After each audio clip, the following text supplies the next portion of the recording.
चलिए, तो आज हम कोऑर्डिनेट ज्योमेट्री के बारे में डिस्कस करेंगे और पहले पार्ट में हम बात करेंगे डिस्टेंस फार्मूला के बारे में।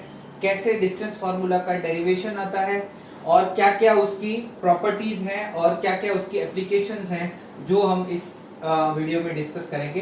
तो सबसे पहले बात करते हैं डिस्टेंस फार्मूला की। डिस्टेंस फार्मूला का मतलब है किन्हीं दो पॉइंट्स के बीच की डिस्टेंस आपको फाइंड करना। जैसे मान लीजिए ये ए पॉइंट है x1, y1 और सपोज ये एक बी पॉइंट है x2, y2 और हमें इन दोनों पॉइंट्स के बीच की डिस्टेंस फाइंड करनी है। मान लेते हैं ये डिस्टेंस है d।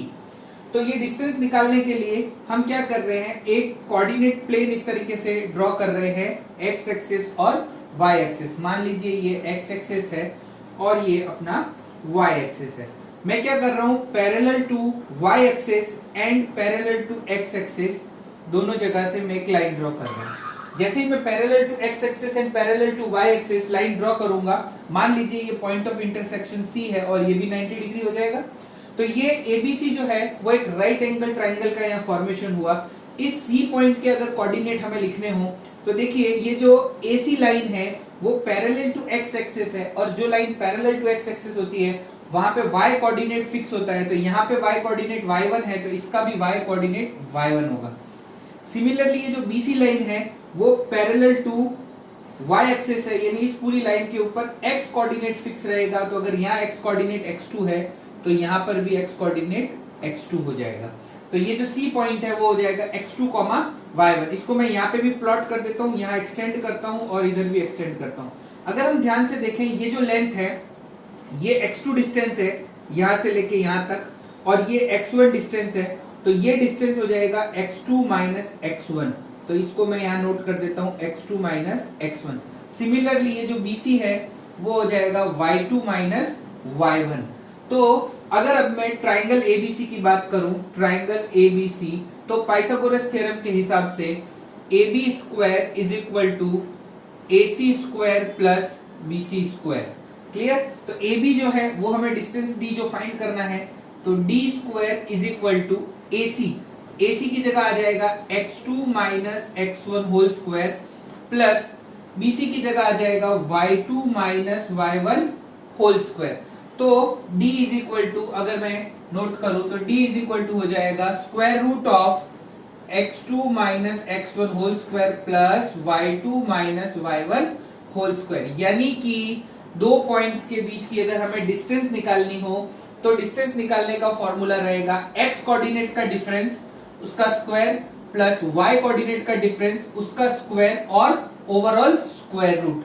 तो यहाँ पे x1 माइनस x2 भी कर देंगे तो कोई फर्क नहीं पड़ेगा क्योंकि स्क्वायर कर रहे हैं तो स्क्वायर करते हुए ऑटोमेटिकली पॉजिटिव हो जाएगा। जैसे एक एग्जांपल से हम बात करें कि फाइंड द डिस्टेंस बिटवीन, आपको डिस्टेंस बिटवीन निकालना है a 2, -3 एंड b -1, 0। जैसे हम ले लेते हैं a 2, 3 एंड b -1, 0। मुझे इन दोनों पॉइंट्स के बीच की डिस्टेंस निकालनी है। तो वही simply d is equal to, हम a b भी लिख सकते हैं, under root of x2 minus x1 whole square plus y2 minus y1 whole square. तो यहाँ पे आप चाहे तो इसको x1 y1 x2 y2 ऐसा नाम दे सकते हैं। हम चाहें तो इसको x2 y2 और इसको x1 y1 भी दे सकते हैं, कोई फर्क नहीं पड़ेगा। तो d is equal to square root of -1 minus 2 whole square. अगर हम ये 2 लिखते पहले तो 2 माइनस -1 तो ये +3 का स्क्वायर होता 9। यहाँ पे अभी -3 का स्क्वायर है तो 9 ही रहेगा, स्क्वायर में कोई फर्क नहीं पड़ेगा। प्लस y2 माइनस y1 यानी 0 minus 3 whole square. So it will be -3 का स्क्वायर प्लस -3 का स्क्वायर यानी कि root under 9 plus 9 root under 18 और else we can write 3 root 2। ये जो है डिस्टेंस हो जाएगी, 18 को हम लिख सकते हैं 9 इंटू 2 तो 3 बार आ जाएगा रूट 2। तो ये a और b के जो बीच की डिस्टेंस है वो हो जाएगी 3 रूट 2। यानी कि कोई भी दो पॉइंट x1 y1 और x2 y2 के बीच में अगर हमें डिस्टेंस निकालनी है तो सिंपली डिस्टेंस का जो फॉर्मूला है वो हो जाएगा x2 minus x1 whole square plus y2 minus y1 whole square का स्क्वायर रूट। तो इस तरीके से हम डिस्टेंस जो है वो फाइंड आउट कर सकते हैं। अब हम बात करते हैं कि डिस्टेंस फॉर्मूला के एप्लीकेशंस क्या क्या हैं। तो अब हम बात करते हैं एप्लीकेशंस के बारे में। तो जो सबसे पहला एप्लीकेशन है वो ये चेक करना कि 3 पॉइंट्स आपस में कोलिनियर है या नहीं। तो अब हम बात करते हैं टू चेक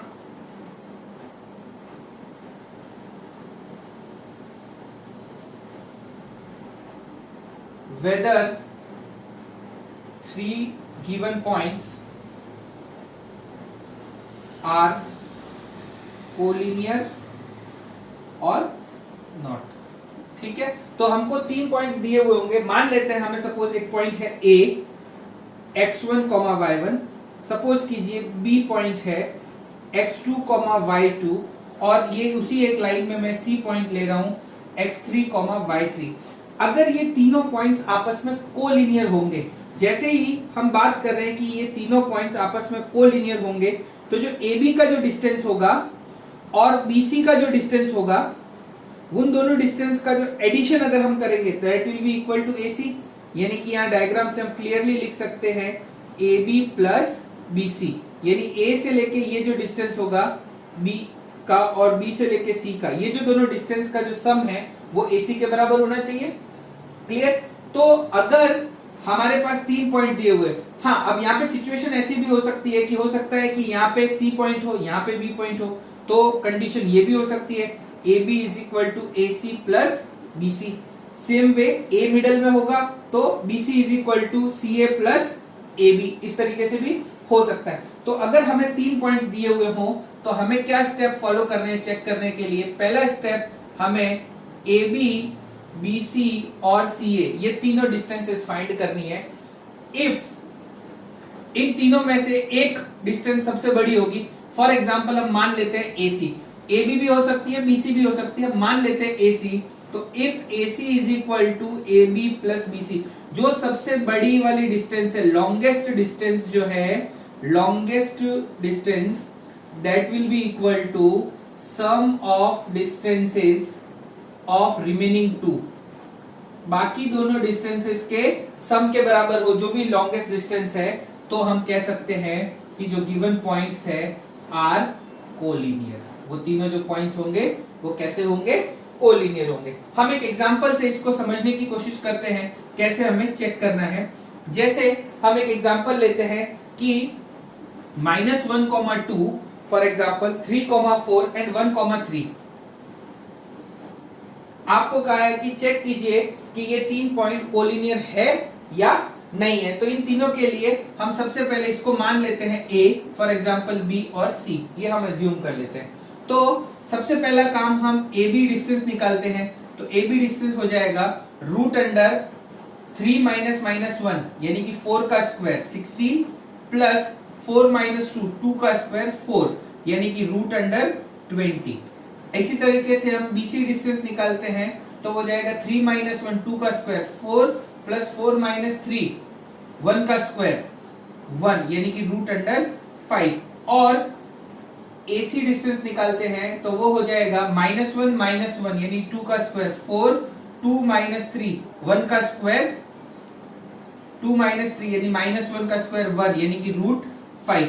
अगर हम ध्यान से देखें इस AB को 20 है यानी कि 4 इंटू 5, इसको हम लिख सकते हैं या हम इसको लिख सकते हैं 2 रूट 5। देखिए सबसे बड़ा कौन है, AB, दैट इज 2 रूट 5, और AC plus BC root 5 plus root 5 कितना आ रहा है 2 रूट 5 यानी AC प्लस BC के बराबर है। इसका मतलब है कि ये जो पॉइंट्स है वो कैसे हैं, कोलिनियर, क्योंकि जो सबसे बड़ी डिस्टेंस AB है वो बाकी दोनों डिस्टेंसेस के सम के बराबर आ रही है। तो हम क्लियरली कह सकते हैं कि ये तीनों पॉइंट्स कोलिनियर है। एक और एग्जांपल से समझने की कोशिश करते हैं। जैसे आपको पॉइंट्स दिए हैं 3, 2, 5, 0, 1, 1 मान लीजिए, और मान लेते हैं हम ये A है, ये B है और ये C है। तो सबसे पहले अगेन वही प्रोसेस रहेगा, स्टेप सेम रहेंगे। पहले तीनों डिस्टेंसेस हमको निकालनी है और उन तीनों डिस्टेंसेस में से जो सबसे लॉन्गेस्ट डिस्टेंस है उसको हमें देखना है। तो AB का डिस्टेंस निकालते हैं तो 3, 5 यानी 2 का स्क्वायर 4 और 4 यानी रूट अंडर 8। BC का डिस्टेंस हम निकालते हैं 5 माइनस 1 4 का स्क्वायर 16 प्लस इसको 1,1 ले लेते हैं, 0 माइनस 1 1 का स्क्वायर 1 यानी रूट अंडर 17, और AC का डिस्टेंस निकालते हैं 3 माइनस 1 2 का स्क्वायर 4, 2 माइनस 1 का स्क्वायर 1 यानी रूट 5। सबसे बड़ी जो डिस्टेंस है वो है BC, दैट इज रूट 17, लेकिन रूट 8 प्लस रूट 5 वो कहीं से भी रूट 17 के बराबर नहीं आ रहा, यानी कि जो BC है that is not equal to AB plus AC, यानी कि ये कैसे होंगे, कोलिनियर नहीं होंगे। तो हम लिख देंगे नॉट कोलिनियर, नॉट कोलिनियर। तो इस तरीके से हम ये चेक कर सकते हैं कि तीन जो पॉइंट दिए हुए हों वो कोलिनियर है या नहीं है। तो सबसे पहला काम फिर से मैं रिपीट कर रहा हूं, तीनों पॉइंट्स दिए हुए होंगे तो पहला स्टेप अपना रहेगा कि हमको तीनों डिस्टेंसेस जो है AB, BC और AC, ये तीनों डिस्टेंसेस फाइंड करनी है। सबसे पहले तीनों डिस्टेंस फाइंड करने के बाद इसमें से आपको फाइंड आउट करना है कि सबसे लॉन्गेस्ट डिस्टेंस कौन सी है। मान लेते हैं यहाँ AC लॉन्गेस्ट है, जैसे इस एग्जांपल के अंदर AB लॉन्गेस्ट था, इस एग्जांपल के अंदर BC लॉन्गेस्ट था, तो जो सबसे लॉन्गेस्ट डिस्टेंस है वो हमें फाइंड आउट करनी है। क्या उस लॉन्गेस्ट डिस्टेंस का सम, लॉन्गेस्ट डिस्टेंस का वैल्यू बाकी दोनों डिस्टेंसेस के सम के बराबर है, जैसा कि यहाँ पे था, यहाँ पे नहीं था। तो हमें ये चेक करना है कि क्या वो बराबर है या नहीं। अगर इक्वल आता है तो दीज 3 पॉइंट्स आर कोलिनियर, अगर ये इक्वल नहीं आता है तो ये तीनों पॉइंट्स आपस में कोलिनियर नहीं होंगे। तो सिंपली डिस्टेंस फार्मूला का यूज करके हम ये चेक कर सकते हैं कि पॉइंट्स जो है वो कोलिनियर है या नहीं है। अब कोलिनियर है वहां तक तो बात ठीक है, अगर पॉइंट्स कोलिनियर नहीं है तो क्या होगा, तो उसके बारे में कंटिन्यू करते हैं। तो मान लीजिए कि जो अपने गिवन 3 पॉइंट्स है वो कोलिनियर नहीं है। कोलिनियर नहीं है इसका मतलब है कि वो पॉइंट्स एक लाइन पर नहीं है। सपोज करिए कि ये A पॉइंट है, ये B पॉइंट है, तो C पॉइंट इसी लाइन पे नहीं होगा, वो मान लीजिए कहीं और है। अगर ये C पॉइंट कहीं और है इसका मतलब है कि ये, अगर मैं AC को ज्वाइन करूं, AB को ज्वाइन करूं और BC को ज्वाइन करूं तो एक ट्रायंगल का फॉर्मेशन होगा। तो अगर पॉइंट्स कोलिनियर नहीं होंगे तो दूसरा एप्लीकेशन है ट्रायंगल का फॉर्मेशन होगा। तो ट्रायंगल का फॉर्मेशन होगा तो किस टाइप का वो ट्रायंगल होगा, वो हमारे पास ट्रायंगल जो है वो दो टाइप से हम बाइफरगेट करते हैं, on the basis of angle and on the basis of side. तो on the basis of angle, क्या वो एक्यूट एंगल ट्रायंगल है, क्या वो राइट एंगल ट्रायंगल है या ऑब्ट्यूस एंगल ट्रायंगल है, और दूसरा क्या वो आइसोसेलेस ट्रायंगल है या इक्विलेटरल ट्रायंगल है या स्केलर ट्रायंगल है। तो दोनों ही चीज के बारे में हम बात करते हैं कि किस तरीके से हम ट्रायंगल का फॉर्मेशन होगा, तो कैसे हम ट्रायंगल को जस्टिफाई करेंगे। तो अगर पॉइंट्स कोलिनियर नहीं है, if not collinear, this implies triangle will form.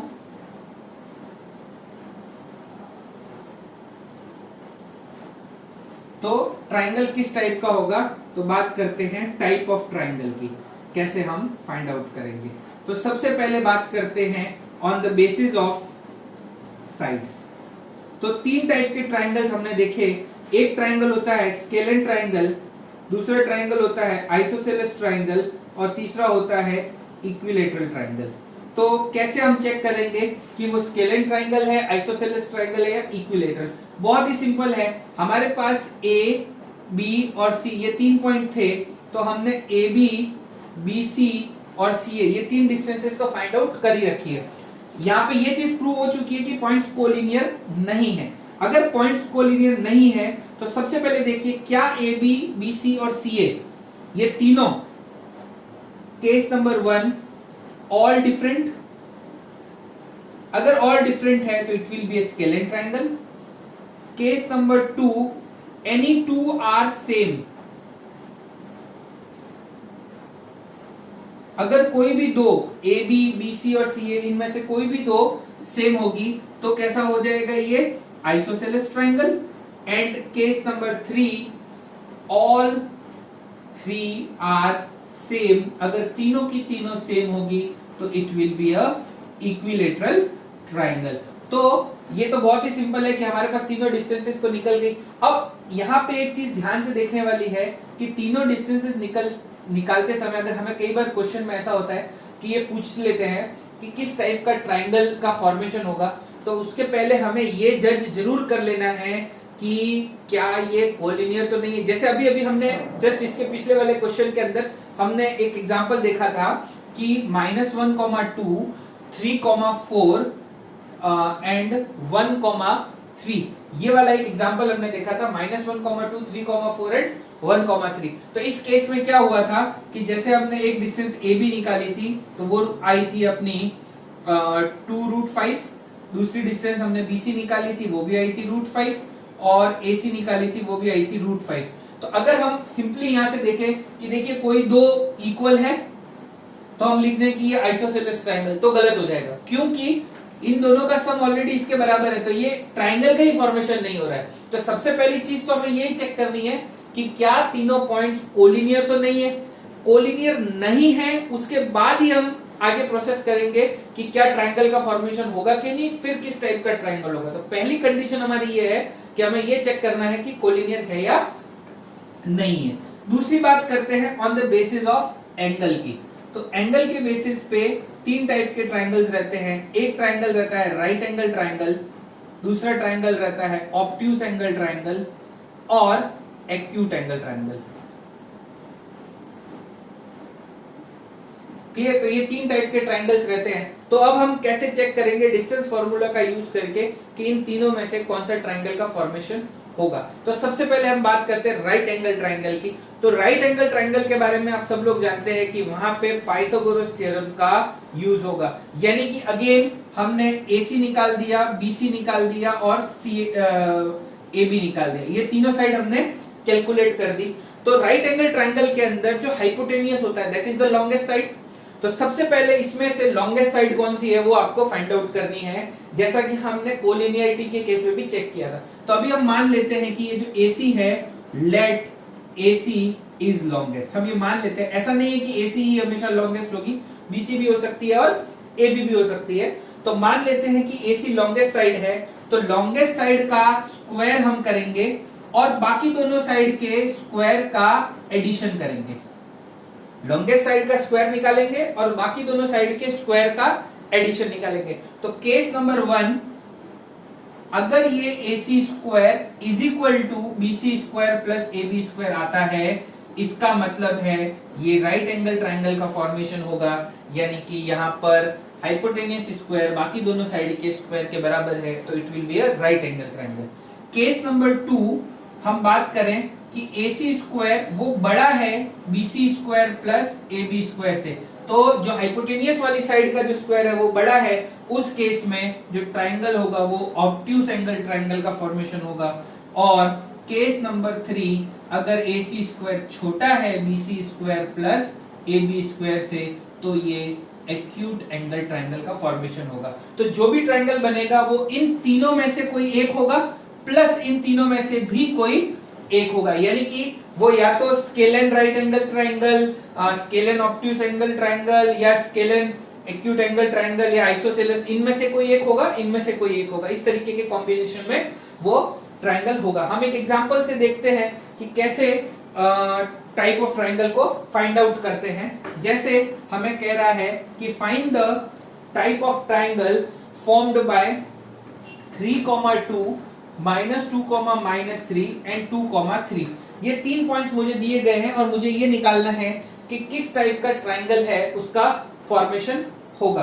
तो सबसे पहले हम मान लेते हैं ये A पॉइंट है, ये B पॉइंट है और ये C पॉइंट है। तो पहला जो काम है मेरा वो है डिस्टेंस निकालना। तो हम AB निकालते हैं, तो AB इज इक्वल टू आ जाएगा √(-2 -3 -5 का स्क्वायर 25 -3 -2 25, यानी कि √50। BC का डिस्टेंस निकालते हैं, BC will be equal to 2 -2 4 का स्क्वायर 16, 3 -3 6 का स्क्वायर 36, 16 एंड 36 52 हो जाएगा। और AC का डिस्टेंस निकालते हैं 2 -3 यानी -1 का 1, 3 -2 यानी इसका भी 1 यानी √2। सबसे पहले देखते हैं लॉन्गेस्ट साइड यहाँ पे कौन सी है, BC। पहला कंडीशन मैंने आपको बताया कि आपको चेक करना है कि जो पॉइंट्स है वो कोलिनियर तो नहीं है। सबसे पहले हम चेक करेंगे क्या पॉइंट्स कोलिनियर तो नहीं है।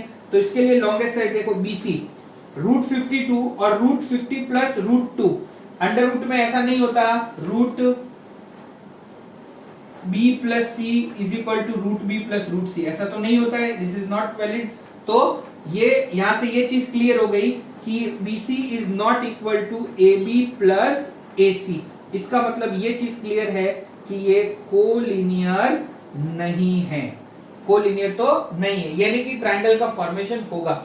सबसे पहली कंडीशन हमको यही चेक करनी है कि कोलिनियर तो नहीं है। अगर कोलिनियर नहीं है उसके बाद ही हम आगे प्रोसीड करेंगे। तो ये चीज कंफर्म हो गई कि ये कोलिनियर नहीं है। तो अब हम बात करते हैं कि ट्रायंगल। तो सबसे पहली चीज देखिए, तीनों साइड्स आपको अलग अलग दिख रही है, √50, √52 और √2, तीनों ही साइड अलग अलग है। इसका मतलब ये कंफर्म हो गया कि ये स्केलेन ट्रायंगल है। Clear? Scalene triangle, equilateral triangle और आइसोसेलेस ट्रायंगल, उनमें से ये स्केलेन ट्रायंगल है। नाउ बात करते हैं एक्यूट एंगल, ऑब्टूस एंगल और राइट एंगल। तो सबसे बड़ी साइड का जो स्क्वायर है BC स्क्वायर, वो कितना है 52।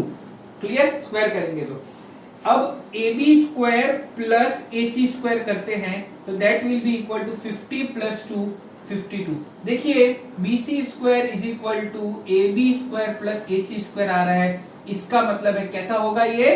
Right angle triangle, right angle triangle. यानी कि इन 3 पॉइंट से जो ट्रायंगल का फॉर्मेशन होगा वो राइट एंगल स्केलेन ट्रायंगल का फॉर्मेशन होगा। कैसा होगा? Right angle and scalene triangle. Again कोई दो इक्वल होती तो आइसोसेलेस भी हो सकता था, तीनों इक्वल होती तो इक्विलेटरल भी हो सकता था। सेम गोज विथ हियर, अगर BC स्क्वायर बड़ा हो जाता तो ये ऑब्ट्यूस एंगल भी हो जाता, अगर BC स्क्वायर इन दोनों सम से छोटा होता तो ये एक्यूट एंगल भी हो सकता था। तो इस तरीके से हम फाइंड कर सकते हैं कि जो ट्रायंगल है वो अगर फॉर्म होगा तो किस टाइप का ट्रायंगल होगा। क्लियर? तो वो स्केलेन, आइसोसेलेस और इक्विलेटरल में से कोई हो सकता है, राइट एंगल, ऑब्ट्यूस एंगल और एक्यूट एंगल में से कोई हो सकता है। इसी डिस्कशन को आगे कंटिन्यू करते हैं। अगर 4 पॉइंट दिए हुए हो तो जो क्वाड्रिलेटरल का फॉर्मेशन होगा वो किस तरीके का क्वाड्रिलेटरल जो है वो फॉर्म हो सकता है। नॉर्मली क्वाड्रिलेटरल जो है डिफरेंट डिफरेंट टाइप के होते हैं, लेकिन हम स्टैंडर्ड जो क्वाड्रिलेटरल जो जिनकी प्रॉपर्टीज पॉइंट्स के आधार पे हम देख सकते हैं, क्या वो पैरेललोग्राम होगा, क्या वो रोम्बस होगा, क्या वो स्क्वायर होगा या रेक्टेंगल होगा, या इनमें से कोई नहीं होगा। तो अब हम बात करते हैं कि जो क्वाड्रिलेटरल का फॉर्मेशन है, 4 पॉइंट्स दिए हुए हो तो क्वाड्रिलेटरल हम किस तरीके से निकाल सकते हैं। अगेन क्वाड्रिलेटरल्स की बेसिक प्रॉपर्टीज हम लोगों ने पढ़ रखी है, उन्हीं प्रॉपर्टीज के आधार पे हमें ये डिसाइड करना है कि किस टाइप का क्वाड्रिलेटरल है उसका फॉर्मेशन होगा। तो जैसे हम बात करते हैं, सपोज मुझे A, B, C और D 4 पॉइंट्स दिए हुए हैं, तो इन 4 पॉइंट में से अगर मुझे क्वाड्रिलेटरल का फॉर्मेशन करना है तो अगेन सबसे पहली चीज AB, BC, CD और DA, ये चारों पॉइंट्स हमको फाइंड आउट, चारों डिस्टेंसेस हमको फाइंड आउट करनी है। ये चारों डिस्टेंसेस का मतलब क्या है? क्वाड्रिलेटरल के हमने चारों साइड्स फाइंड कर दी। तो हमारे पास 2 केसेस यहां से फॉर्मेट होंगे। मान लेते हैं case number 1 and case number 2। Case number 1 का मतलब है कि चारों साइड्स जो है वो आपस में इक्वल है, और हो सकता है कि ऑपोजिट साइड्स जो हैं वो इक्वल हो। तो ये 2 डिफरेंट केसेस हम ले रहे हैं। केस नंबर 1 चारों साइड्स इक्वल हो, केस नंबर 2 ऑपोजिट साइड्स जो है वो इक्वल हो।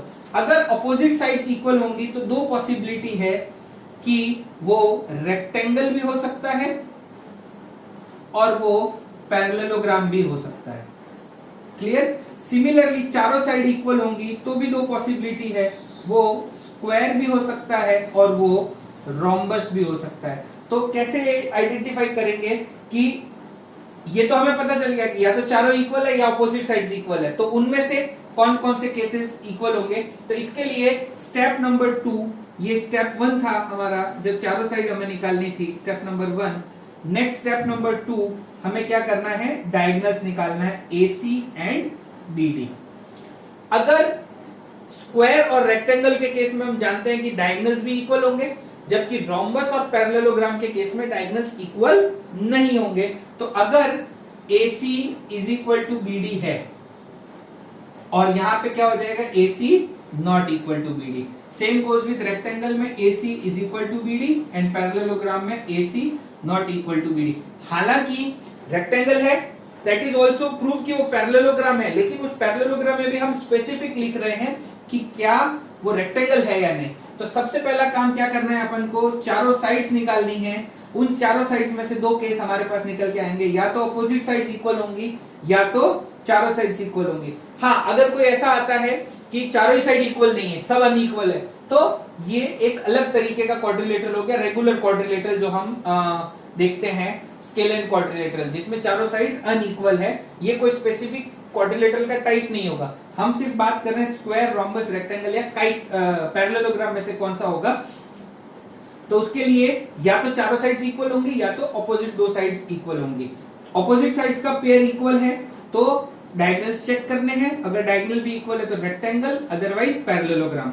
सेम हियर, अगर डायगोनल्स इक्वल है तो स्क्वायर, अदरवाइज रोम्बस। एक एग्जांपल से देखते हैं कि कैसे अपन पता करेंगे। मान लीजिए आपको कह रहा है कि find the type of quadrilateral formed by -1, -2, 1, 0, -1, -2 and -3, 0। आपको ये 4 पॉइंट दिए हुए हैं और हमें क्वाड्रिलेटरल का टाइप निकालना है। तो हम मान लेते हैं ये A पॉइंट है, ये B पॉइंट है, ये C और ये D पॉइंट है। तो सबसे पहला काम चारों डिस्टेंसेस निकालना। तो AB will be root under, देखिए 1 माइनस माइनस 1 यानी 2 का स्क्वायर 4, 0 माइनस माइनस 2 4 यानी कि √8। BC डिस्टेंस निकालते हैं -1 माइनस 1 यानी कि 4, 2 माइनस 0 यानी कि 4 √8। CD डिस्टेंस निकालते हैं रूट अंडर -3 माइनस माइनस 1 यानी कि 2, 4, 0 माइनस 2 2 यानी कि 4 यानी कि ये भी आया √8। एंड AD डिस्टेंस निकालते हैं, वो आ जाएगा -3 माइनस माइनस 1 यानी कि 4, 0 माइनस माइनस 2 यानी 2 का स्क्वायर 4 यानी कि √8। तो ये चीज क्लियर हो गई कि चारों जो डिस्टेंस है वो इक्वल है। AB is equal to BC is equal to CD is equal to DA। इसका मतलब या तो रोम्बस होगा और स्क्वायर हो सकता है। क्लियर? यानी कि ये जो पॉसिबिलिटी थी रेक्टेंगल और पैरेललोग्राम वाली, ये अभी नलिफाई हो गई। अब बात करते हैं स्टेप नंबर 2, डायगोनल्स निकालते हैं। तो यहां से हम AC का वैल्यू निकालते हैं। तो AC इज इक्वल टू हो जाएगा -1 माइनस माइनस 1 यानी कि 0 का स्क्वायर 0 प्लस 2 माइनस माइनस 2 4 का स्क्वायर 16 यानी कि 4। और BD डायगोनल निकालते हैं, वो आ जाएगा -3 माइनस 1 यानी -4 का स्क्वायर 16 प्लस 0 माइनस 0 का स्क्वायर 0 यानी कि 4। तो यहां से ये भी चीज देखिए कि AC और BD भी आपस में इक्वल आ रहे हैं। इसका मतलब जो रोम्बस और स्क्वायर, ये जो दो पॉसिबिलिटी थी, इन दोनों पॉसिबिलिटी में से भी रोम्बस वाली पॉसिबिलिटी नलिफाई हो जाती है। तो हमारे पास केवल और केवल एक ऑप्शन बचेगा कि इन 4 पॉइंट से जो क्वाड्रिलेटरल का फॉर्मेशन होगा वो क्वाड्रिलेटरल कैसा होगा, स्क्वायर। तो अगेन दिए हुए 4 पॉइंट नॉर्मली क्वाड्रिलेटरल के पॉइंट्स हैं या स्क्वायर, रोम्बस, रेक्टेंगल या पैरेललोग्राम में से हैं। तो सबसे पहले अपन को क्या करना है, उन चारों पॉइंट से बनने वाली चारों साइड्स निकालनी है, AB, BC, CD और DA। अगर चारों साइड्स इक्वल है तो पॉसिबिलिटी स्क्वायर और रोम्बस की है, ऑपोजिट साइड्स इक्वल है तो पॉसिबिलिटी रेक्टेंगल और पैरेललोग्राम की है। अगेन फिर सेकंड स्टेप में हमको डायगोनल्स निकालने हैं, AC और BD। अगर AC और BD भी इक्वल आ जाते हैं तो इट विल बी स्क्वायर, नहीं आते हैं तो रोम्बस। सेम हियर, अगर इक्वल आते हैं तो रेक्टेंगल, नहीं आते हैं तो पैरेललोग्राम। तो इस तरीके से अपन ये चीज देख सकते हैं कि कैसे अपन 4 दिए हुए पॉइंट से ये पता कर सकते हैं with the help of distance formula कि whether it is a square, rhombus, rectangle और पैरेललोग्राम। ठीक है, कुछ और क्वेश्चंस इसके ऊपर, डिस्टेंस फॉर्मूला के ऊपर बेस्ड किस तरीके से अलग अलग टाइप के क्वेश्चंस और पूछे जा सकते हैं, तो थोड़ा उसके बारे में भी डिस्कस कर लेते हैं।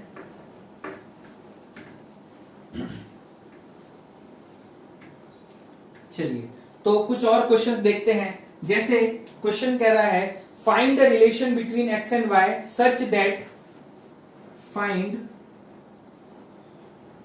A relation between x and y such that x, y is equidistant from points 7,1 and 3,5। इन दोनों पॉइंट से ये x और y जो है वो इक्विडिस्टेंट है। तो हमें x और y में रिलेशन निकालना है। तो तो देखते हैं किस तरीके से इस टाइप के क्वेश्चन को करते हैं। मान लेते हैं पॉइंट P है वो x, y है और आपको दो पॉइंट दिए हुए हैं A 7,1 and B 3,5 and what is given to you, P की A से डिस्टेंस एंड P की B से डिस्टेंस इक्वल है। डिस्टेंस इक्वल है इसका मतलब है कि उनका जो स्क्वायर होगा वो भी आपस में इक्वल होगा। तो PA का जो स्क्वायर है वो हम सीधा सा लिख सकते हैं x - 7 whole square plus y - 1 whole square, x2 - x1 whole square plus y2 - y1 whole square, that will be equal to x - 3 whole square plus y - 5 whole square, and that will be equal to x - 3 whole square plus y - 5 whole square. Clear? तो whole square हम यहाँ से open करते हैं, x square minus 14x plus 49 plus y square minus 2y plus 1 is equal to x square minus 6x plus 9 plus y square minus 10y plus 25. Clear? तो ये से x square और x square cancel out हो जाएगा, y square और y square cancel out हो जाएगा, बाकी सब टर्म्स को एक तरफ ले आते हैं तो minus 14x plus 6x, x वाले एक साथ आ जाएंगे, minus 2y plus 10y, y वाले एक साथ आ जाएंगे, प्लस 49 एंड 1 50 यहाँ पर दिया हुआ है और 9 और 25 34 हो जाएगा तो माइनस 34 इज इक्वल टू 0। तो ये माइनस का हमारे पास बचेगा 14 और ये 6 यानी 8x प्लस का 8y और प्लस का 16 इज इक्वल टू 0 यानी minus x plus y plus 2 is equal to 0 और else x minus y minus 2 is equal to 0 या x minus y is equal to 2। यही हमारा x और y के बीच में रिलेशन हो जाएगा। तो इस टाइप के क्वेश्चंस को करने के लिए क्या करेंगे, मान लेते हैं पॉइंट P x, y है, A और B से वो इक्वी डिस्टेंस है यानी कि PA is equal to PB, तो PA is equal to PB यानी PA square is equal to PB square लगा लेंगे, स्क्वायर वाला फॉर्मूला अप्लाई किया हमने, x2 - x1 whole square plus y2 - y1 whole square और ये अप्लाई करेंगे, सिंप्लीफाई करेंगे तो ये हमारे पास में रिलेशनशिप आ गया। तो कुछ और क्वेश्चन देखते हैं इसी तरीके का, और किस तरीके के क्वेश्चन पूछे जा सकते हैं। जैसे क्वेश्चन है find the point on y axis which is equidistant from point 6,5 and 4,-4,3। तो क्वेश्चन है find a point on y axis which is